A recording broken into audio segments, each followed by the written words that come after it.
International Wrestling Alliance.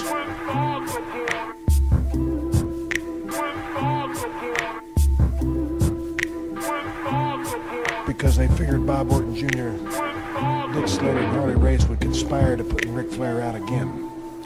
Well, Ric Flair is not out of the hot water yet because he still has to wrestle this man. And I don't believe Harley Race is going to take it very easily. Let me say this straight to you, Ric Flair. I know you're watching, just like I watched a few minutes ago when the camera was in the other dressing room. I'm with the two people that probably know you better than you know yourself.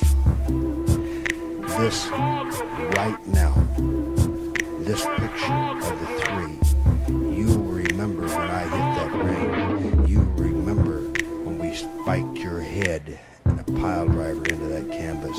And I'm coming for that neck, buddy. That's my whole ball game all night long, is your neck and the elimination of Ric Flair. Fans, you heard it from the dressing room of the world's heavyweight champion. Now let's go to Barbara Clary out in the Greensboro Coliseum. Everyone here is watching and waiting to see the outcome of the big Race Flair match, but the man next to me wants to do more than watch. He wants to issue a challenge. Dusty? You know, Bubba, we're here on the biggest event in the history of wrestling, Dusty Rhodes, the American Dream. Anywhere that there has been a big event in the past 5, 6, 7, 8 years, Dusty Rhodes, the American Dream, 2 times world heavyweight champion, is here. They have asked me many questions tonight. I'm here celebrating this, partying down, challenging the winner of this match to meet Dusty Rhodes, so I can be 3rd times world heavyweight champion once again. But the thing that is really pressing is who will win this match.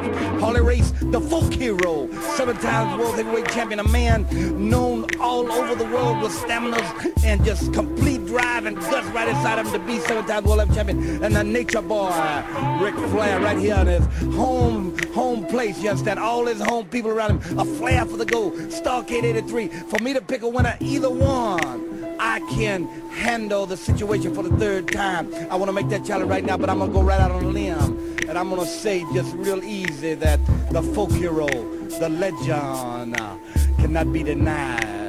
And you know who the folk hero is. Harley Race. Starrcade 83, I'm coming for you when this one's over, Daddy. The man of steel, Dusty Rhodes. Power to this Starrcade 83. It's fantastic, Bubba. The man who wins is going to have to work for the belt, but he's going to have to work a lot harder to keep it. Now back to Tom. Ladies and gentlemen, our next event of the evening is a very special match. This is a collar match. Both of these wrestlers will be chained to each other around the necks throughout the duration of this event. This event has no disqualification and no time limit to a finish.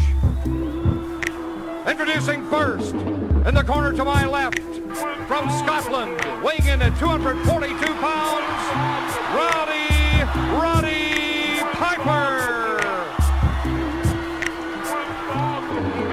And now, from Seattle, Washington, weighing in at 240 pounds, the United States heavyweight champion, the man with a bionic elbow, Greg Valentine.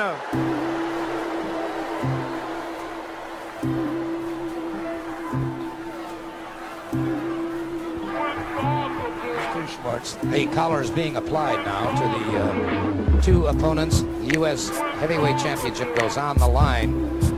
It was Piper who lost that title to Valentine. Suffered a severe injury to his ear.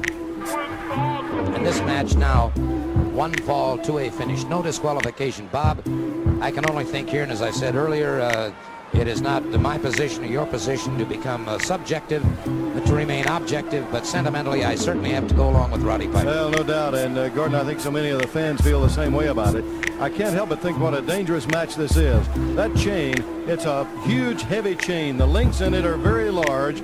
It's about like what we used to call, and a lot of you may be familiar with it, a cow chain. And there you see just the size of that chain with a collar now, very much like a collar that goes around a pit bull, and it's got staves on that collar. Gordon, I think that this chain can be used so many ways as a weapon. It can be wrapped around an opponent's arm or his leg. It can injure him severely that way.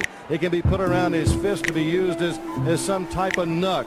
He can be hit with that chain. It can be used as a whip. Any number of ways that they can use this. I think it's got to be the most dangerous match that I've ever heard of in professional wrestling. Well, there's certainly no question about the danger of this event. And the other thing that bothers me is that I'm not really sure that Piper actually belongs back in the ring. He suffered that ear injury.